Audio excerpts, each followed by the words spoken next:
Hello, everybody. It is great to be here one more time today. My name is Gary Fowler. I'm the CEO, president, founder of GSD, Get You Done Venture Studios, a premier AI and quantum venture studio located in the heart of Silicon Valley. I'm a 17-time serial entrepreneur with several unicorns under the belt. I was on the original management team of Click Software, which was sold to Salesforce for $1.35 billion, and also Eva.ai, an AI HR tech company that I co-founded with Dr. David Yang. We believe at GSD that intellectual capacity is even spread around the world, but opportunities are not. So today on GSD Presents Top Global Startups, I've got an incredible guest, Mounir Mouawad, who is the CEO and co-founder of Porsche.ai. We are on our show where we dive deep into the minds of founders, innovators, and change makers, shaping the future of global technology. Today's guest is someone who has built some of the most iconic financial and retail platforms in the world, from launching Google Pay across 30 countries in Europe, to leading Stripe's Bank as a Service in EMEA, to growing Amazon's Black Friday, I love Black Friday, and Prime Day programs. But now he's taken on a new challenge, which is Porsche, a bold startup building developer tools to make complex multi-agent AI systems predictable, auditable, and secure. He's backed by top-tier investors like General Catalyst, First Minute, and STEM AI. Porsche is shaping how we safely deploy AI at scale. So I'd like to have you join me and welcome him to the stage. Hi, how are you doing, Mounir? Hi, Gary. Good to be here. So tell me, what was the spark that led to founding Porsche? It's my co-founder when we're working, and we're both years or despite training this AI way with entrepreneurs and getting businesses. And we started around with pilot ideas. And realized that like this is going to be super valuable for service and product. I mean, we build websites on a daily basis to be an absolute error. We can't see how banks, companies, any regulate there. Mounir, your mic doesn't seem to be picking up your voice that clearly. Can you change maybe the change it a little bit? It goes in and out a little. Maybe, yeah, that's better when you're closer to it. Okay. Also hear myself. Can you do me a favor and let's walk through the problem Porsche's solving and why it matters now more than ever?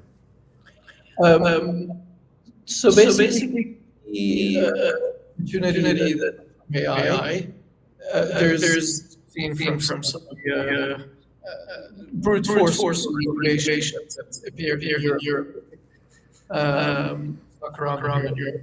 Like there absolutely needs to be a solution that consumers be used to their practices and customers. And so we were when we look at the SDKs there, some of those guardrails to compliance or trails that we asked about the production system and types of companies. Like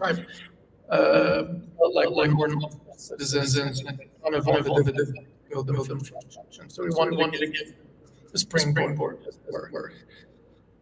So why'd you choose, I love multi-agent large language models. We started building those about 2 years ago, 2.5 years ago, actually. But why did you focus on them? And tell us a little bit, what are the benefits of using multi-agent systems? It's there is a lot. There's two opportunities.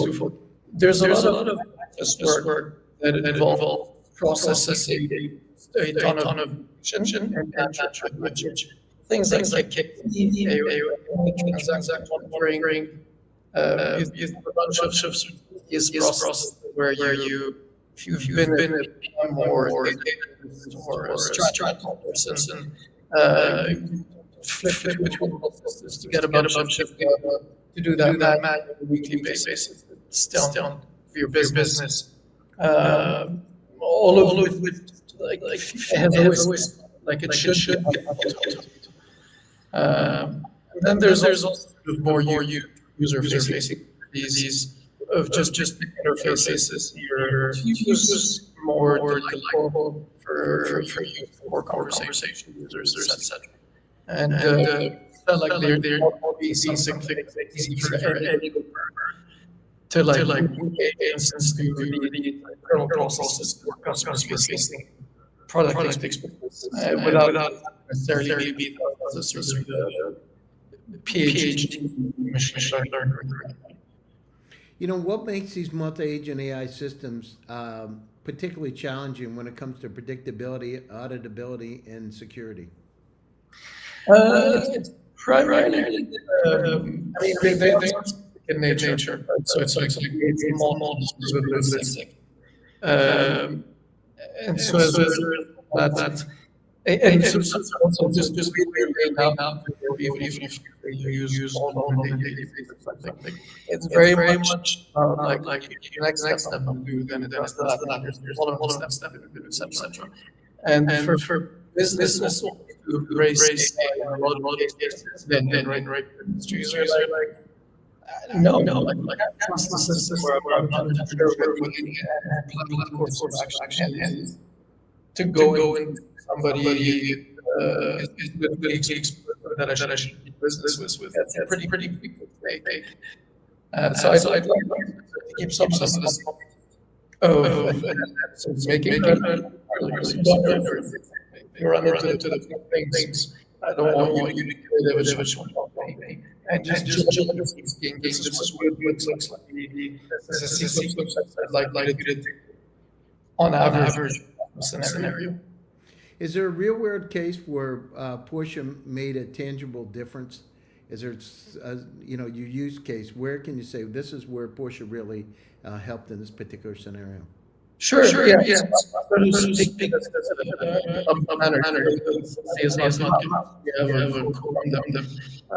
were by Advantage. They were like one of the design partners. AOC, ML, and service. Super. And we reduce positives their KYC. That's like the older process of KYC by 41%, which is significant. A huge ticket queue and the their customers, holders. You know, you recently raised 4.4 million pounds. Congrats. What was the pitch that resonated with investors like General Catalyst and First Minute? What did you do when they said, this is the aha moment, we're going to do the deal? I think it was we made a very opinionated pictures of what the world would look like for agents wanting to get it. And so we led on the pitch this year. You're talking like you want like where agents that was small, but it wasn't as much of a business. So our goal was like what was this could look like customer experience like but yes but the technical perspective is where there is no tech available, no scaffolding available, and therefore these are the things that we think we build a gap. I think having a background in let's try and sort of develop products and so it's a couple of ways they use for sure. You know, what lessons did you learn from the fundraising journey that might help other founders building in AI? What would if you say three things that really helped you, what would you advise? We have quite a wide audience, by the way. We're broadcasting now out to over 80 countries around the world. Amazing. We've got about 1.2 million views. Mm-hmm. What would you advise them? How do you do it, and how do you keep, when you're going down and building a startup, there's ups and downs and ins and outs. But how do you stay positive throughout the process? That's a great question. That's second. Keep on more. That's good. So with regards to being resilient, staying positive, there's two things. First one is I don't think of it being as much about me and my success. I think about it as the privilege of being part of that, if that makes sense. To be like alive in this time where this is happening and trying to somehow make it. And maybe I'm, but it's fun to try to do this crazy phenomenon. Mm-hmm. The second thing is just their babies at home.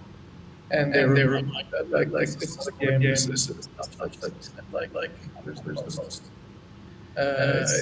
It's other things in your family that gives you perspective. Come back to friends. What the hustle sometimes is hard. It makes it important, but it helps you put it in perspective. I would say those are two things. And then there's also like just picturing what it's like to win, which is a fun process. I like cycling in I'm living like 5, so it's about an hour in town.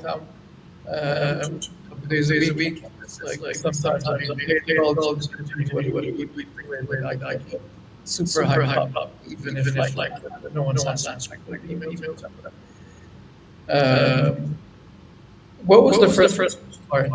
Yeah, so, what lessons did you learn from the fundraising journey that might help other funders building an AI? I would say the opportunity to postpone raising a little bit, do it. And the reason that there is there's a unique experience for fun from just building all your terms in your life. And so you time exercise, but indulge because it's so satisfying. It's like your own little duty, which is kind of nice. Once you raise, there's some level of expectation, umbrellas, and so forth. So if you take enjoy the sheet you're creating something. I didn't have just transparently for nurseries. So it's just to go as possible. If I could forget that, I would love to take a few months to like. But there's also a bit of if you shop around to a few users and try to get resident before you even start building anything, you will build a great position of much more confidence. You just have to contemplate and to some extent. No, that's fantastic. So, Mounir, you've worked at Stripe, you've worked at Google, you worked at Amazon. How do you think large enterprises are approaching AI adoption today?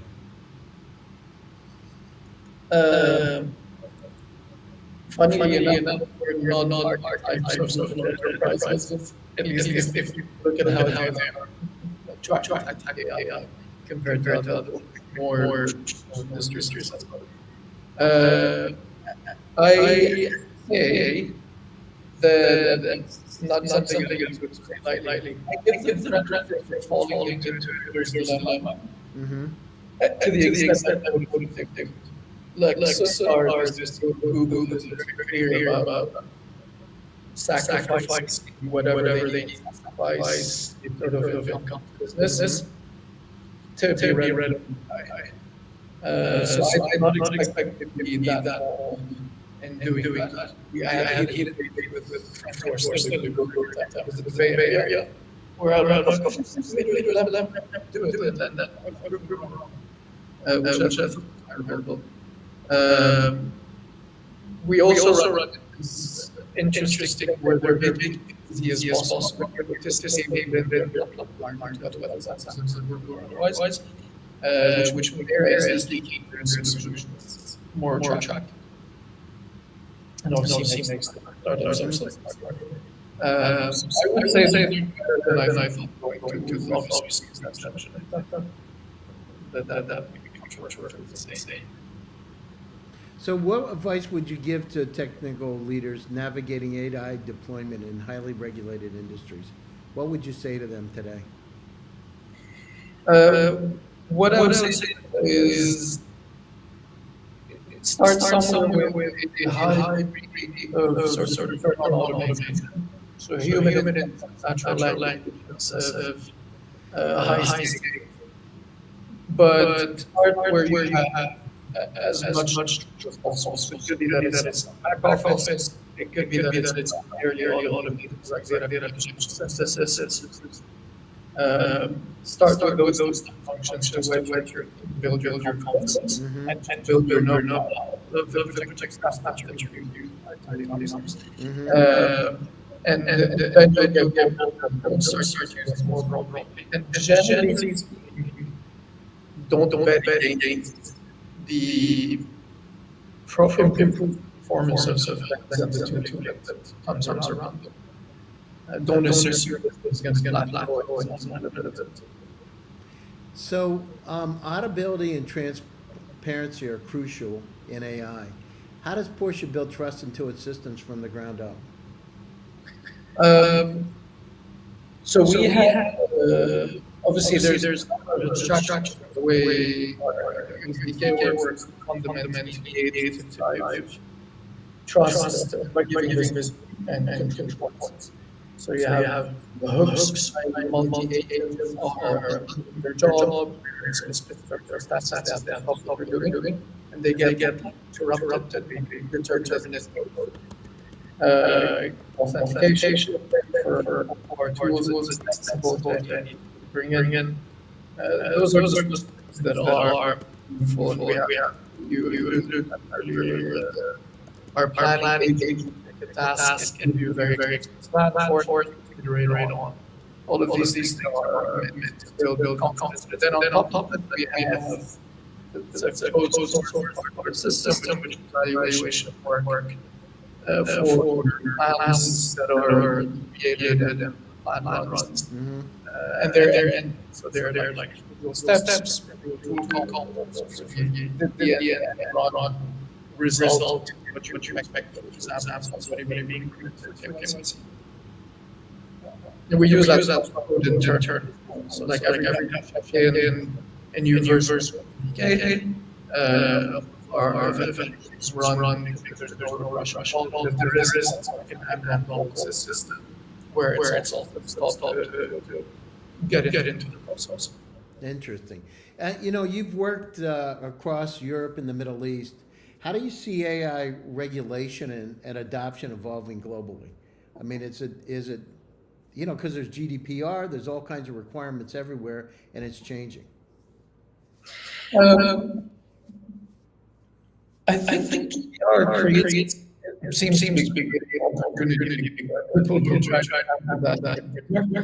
I don't see the particularly barrier per se. There's apprehension and the people overregulated and so that I don't think is great.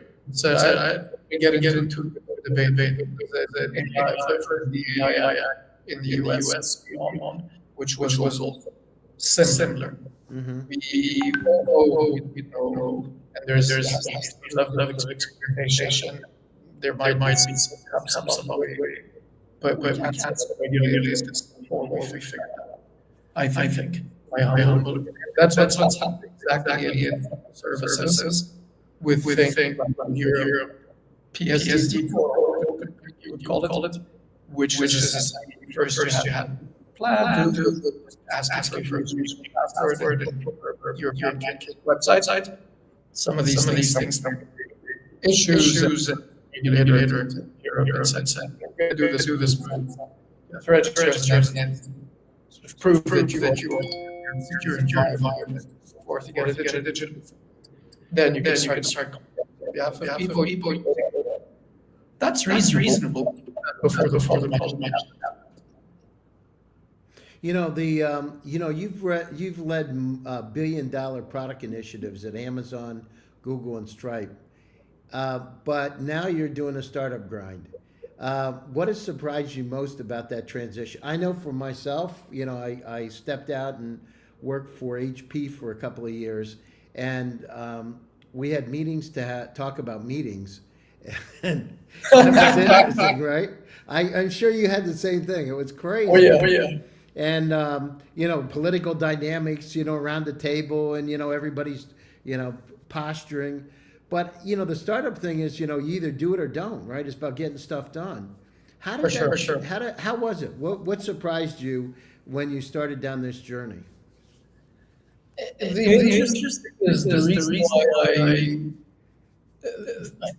dwell in like specific roles I was in, like incubator businesses here in Ecuador. That was because not operate like that.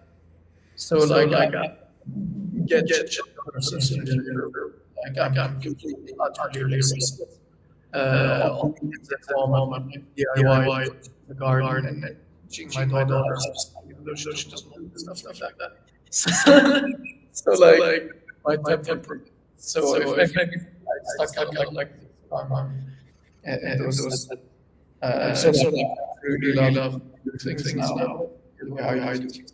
That surprised me the most.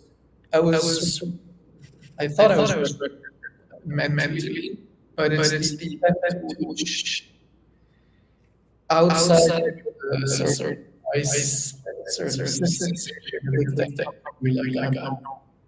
and this part of it is not yet. No one yet. Do you know what I mean? Yeah, yeah.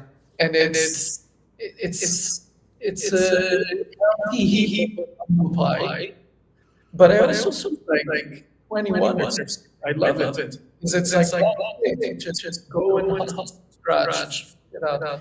No scaffolding, there's no like captive audience. There's like, we'll pay it all. Everyone uses Google. This is like so different, but it's amazing. Terrifying, but amazing. Yeah, I mean, the thing is, I was with Scott McNeely, the founder of Sun Microsystems, and we had lunch in Palo Alto not too long ago. And I remember many years ago, he told me this, and we were talking about it at lunch. He said, always go to areas you fear the most, you're going to learn the most. And it stuck with me. And so through the journey myself, Click Software, we sold to Salesforce.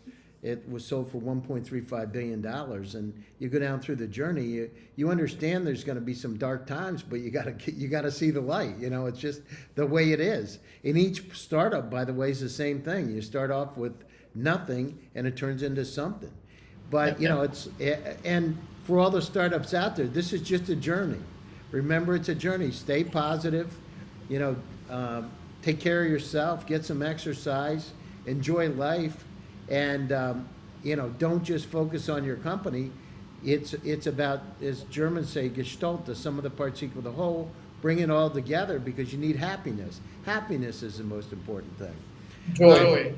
So, what skill or mindset from the corporate days has proven most valuable at Porsche? Can this be another? So like product decision has to cluster and that is really from a GG perspective, from a sort of emotion, monetization, competitive, so on and so forth. Like I give you a good example of a concrete term. And like thinking, for instance, if you're lucky enough to write those companies, there are some extremely smart people. It's not all like rats or big thing. It's just this massive with it's not always just plain language. It's not to be unfair. But the point I think is like we were building tools that are SDK, so SDK is just the connectivity between and software where we but we very quickly realized that like this is like going to become a bit commoditized, just building. We were seeing the cursor, we moved the cursor from the Cisco, holy shit, like, right tools with thing in no time. And then we start hearing about the possibility of tools generating this CP. So we immediately put two together and spending time. This is going to be the point. This thing is ready. We'll have that platform. That's it. And then it was the right bet because we were thinking like where will the be in years later, for instance. So I think that can be helpful. Interesting. You know, so we're coming up to the top of the show. By the way, Mounir, I sent you a Zoom link, so once we're done with this, we can jump on a Zoom. I got a few minutes, if you've got the time. But closing thoughts, and how do people get a hold of you? Close.